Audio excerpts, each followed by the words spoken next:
She had never feared time, not truly. It had always been an abstraction, a thing measured by school bells and seasons, by birthdays and holidays that seemed to arrive with an eternity between them. Childhood had been an ocean stretching endlessly before her, a world where summers burned long and golden, where winters felt like small lifetimes in themselves. But now, as Athena sat alone in the dim light of her bedroom, something had changed. A thought had crept into her mind, unbidden, unwanted, a quiet, insidious whisper that would not leave. 80 years. That was all. The average span of a human life. A number so unimpressive, so arbitrary, and yet it had become a thing of terror. She had been born into this world with a debt she could not escape. A finite number of moments allotted to her, slipping through her fingers like sand through a cracked glass. She turned her phone screen toward her, calculating 2,524,608,000 seconds in 80 years.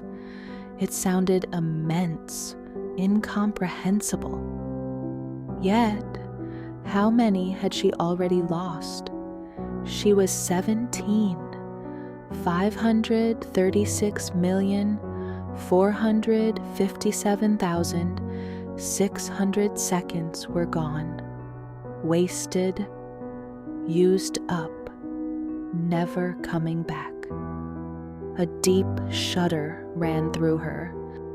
She thought of her life like a candle burning down in some forgotten room, its wax melting drop by drop, not knowing how much remained until the last ember sputtered out. She recalculated 42,076,800 minutes in 80 years. Still so many, yet so few. She could waste 10 of them staring at the ceiling, another 20 lost to mindless scrolling, to distractions, to nothingness. She had spent whole hours waiting in lines, sitting in classrooms, lost in conversations she could barely recall.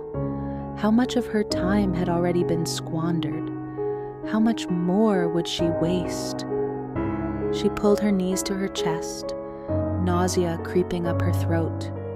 701,200 hours. If she made it to 80, if no accident claimed her first, if no sickness withered her from the inside, if no unforeseen catastrophe struck down the fragile, decaying machinery of her body, and even if she reached that distant number, what shape would she be in? Would she even want to be alive, trapped in a brittle husk of herself? Her limbs weak, her mind clouded, her body betraying her with each passing day? The thought was unbearable. She had barely 29,220 days if she lived a full life, yet how many of those would be worth living?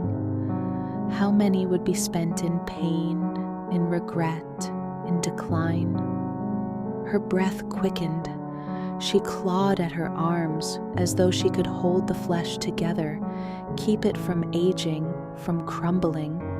But she could feel it, time gnawing at her already, stripping her muscle, stealing her youth, moving her ever closer to the inevitable. 4,174 weeks in 80 years. The weeks passed like shadows shifting in the moonlight, imperceptible in the moment, but gone when she turned to look.